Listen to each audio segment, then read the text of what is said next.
నమస్కారం. ఈరోజు మనం మన దేశంలోని గ్రామాల గురించి, వాటి స్వావలంబన గురించి మాట్లాడుకుందాం. అసలు గ్రామస్థాయి నుంచే దేశాన్ని బలోపేతం చేయటం ఎలాగో ఒకసారి చూద్దాం. ఈ ప్రశ్నతోనే మన చర్చ మొదలవుతుంది కదా.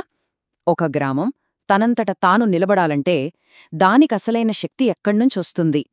అధికారం నుంచా, లేక నిధుల నుంచా, లేకపోతే ప్రజల భాగస్వామ్యం నుంచా? దీని గురించే మనమిప్పుడు లోతుగా తెలుసుకోబోతున్నాం. మన ప్రజాస్వామ్య వ్యవస్థకు మూలాలు ఎక్కడున్నాయో తెలుసా? గ్రామ పంచాయతీలలో. అవును, ప్రజలకు అన్నిటికంటే దగ్గరగా ఉండే ప్రభుత్వం ఇదే. అంటే ఊర్లో రోడ్లు వెయ్యాలన్నా, మంచినీటి సరఫరా చూడాలన్నా, అక్కడ ప్రజలకు అవసరమైన ఇతర సేవలు అందించాలన్నా వాటన్నిటికీ బాధ్యత పంచాయతీలదే. స్థానిక అవసరాలు ఏంటో గుర్తించి వాటిని తీర్చడమే వాటి పని. ఇక్కడే అసలు ప్రశ్న మొదలవుతుంది. అధికారముంది, బాధ్యత కూడా ఉంది. అయినా సరే చాలా గ్రామాల్లో ఆశించినంత అభివృద్ధి ఎందుకు జరగడం లేదు?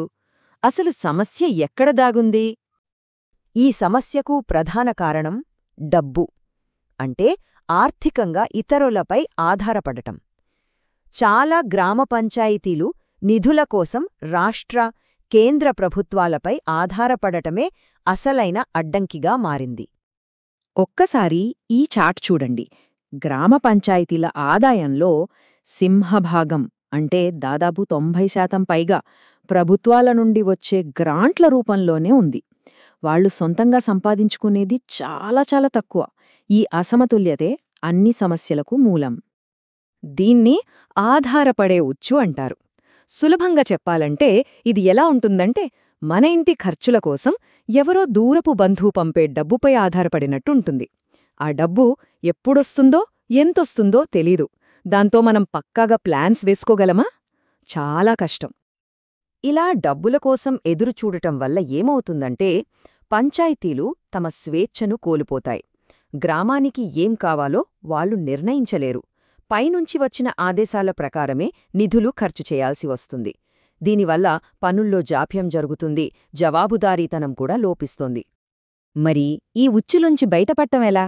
దీనికి సమాధానమే సొంత ఆదాయ వనరులు. దీనినే ఇంగ్లీష్లో ఓన్ సోర్స్ రెవెన్యూ అంటే ఓఎస్ఆర్ అంటారు. ఓఎస్ఆర్ అంటే సింపుల్గా చెప్పాలంటే పంచాయతీ తన కాళ్ల మీద తాను నిలబడటం అన్నమాట.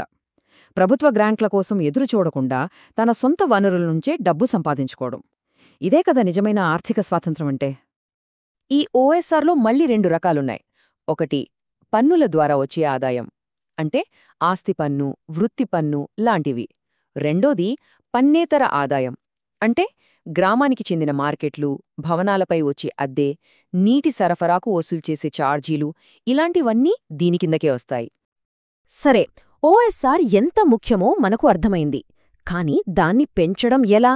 దీనికోసం ఇప్పుడు కొన్ని చాలా తెలివైన, ఆధునిక వ్యూహాలు అందుబాటులో ఉన్నాయి. అవేంటో చూద్దాం. ఇందులో కొన్ని కీలకమైనవి ఉన్నాయి. మొదటిది, గ్రామంలో ఆదాయాన్ని ఇవ్వగల ఆస్తులు ఏమున్నాయో గుర్తించి వాటిని మ్యాప్ చేయడం. అప్పుడే కదా వాటిని ఎలా వాడుకోవాలో తెలుస్తుంది. ఇక రెండోది, పన్నుల వసూలును డిజిటల్ చేయడం. దీనివల్ల పారదర్శకత పెరిగి అవినీతి తగ్గుతుంది. మూడోది, ప్రతి నిర్ణయంలోనూ ప్రజలను భాగస్వాములను చేయడం. ఇక ఆఖరిగా, ప్రవర్తనా శాస్త్రం లాంటి కొత్త పద్ధతుల్ని వాడటం. ఈ ప్రవర్తనా శాస్త్రంలో నడ్జ్ థీరీ అనేది ఒక అద్భుతమైన టెక్నిక్. అంటే ప్రజలను బలవంతం చెయ్యకుండా పన్నులు టైంకి కడితే ఊరికి ఎంత మంచి జరుగుతుందో సున్నితంగా గుర్తుచేయడం. ఇలా చిన్న చిన్న ప్రోత్సాహకాలతోనే వారి ప్రవర్తనలో పెద్ద మార్పు తీసుకురావచ్చు. దీనికి గుజరాత్లోని ధర్మల్ గ్రామమే ఒక చక్కటి ఉదాహరణ. అక్కడి ప్రజలు తమ గ్రామ ఆస్తులనే ఆదాయ వనరులుగా మార్చుకున్నారు. ఆ వచ్చిన డబ్బుతో ఊరిని అభివృద్ధి చేసుకున్నారు. స్వావలంబన అంటే ఇదే కదా. ఇప్పుడు చూడండి, ఒక గ్రామం ఆర్థికంగా బలంగా ఉంటే అది దేశబలానికి ఎలా పునాది వేస్తుందో. ఇవన్నీ ఒకదానితో ఒకటి ముడిపడి ఉంటాయి. అంతా ఇక్కడ్నుంచే మొదలవుతుంది. పంచాయతీకి సొంతంగా ఆదాయం పెరిగినప్పుడు అప్పుడు డబ్బుల కోసం వేరే వాళ్లమీద ఆధారపడాల్సిన పని ఉండదు. దాంతో తమ ఊరికి ఏం కావాలో వాళ్లే స్వంతంగా నిర్ణయించుకునే స్వేచ్ఛ వస్తుంది. ఆ నిర్ణయాల వల్లే గ్రామానికి నిజంగా అవసరమైన, శాశ్వతంగా నిలిచిపోయే అభివృద్ధి సాధ్యమవుతుంది. ఇదొక అద్భుతమైన వలయం లాంటిది. ఎక్కువ ఆదాయం, మెరుగైన సేవలు. దానివల్ల ప్రజల్లో నమ్మకం పెరుగుతుంది. ఆ నమ్మకంతో వాళ్లు పన్నులు కట్టడానికి, పనుల్లో పాలుపంచుకోడానికి ముందుకొస్తారు. దీనివల్ల ప్రజాస్వామ్యం కింది స్థాయి నుంచి బలపడుతుంది. మనం మాట్లాడుకునే ఆత్మనిర్భర్ భారత్ అనే గొప్ప జాతీయ లక్ష్యానికి పునాది కూడా ఈ గ్రామస్థాయి సాధికారతే. గ్రామాలు స్వయం సమృద్ధి సాధించినప్పుడే దేశం నిజంగా స్వావలంబన సాధించినట్టు. ఈ ప్రశ్నతోనే ఈ విశ్లేషణను ముగిద్దాం. ప్రజలు తమ భవిష్యత్తును తామే నిర్మించుకునే శక్తిని పొందినప్పుడు మనం ఊహించలేని అద్భుతమైన భవిష్యత్తును నిర్మించగలం. ఒక్కసారి ఆలోచించండి.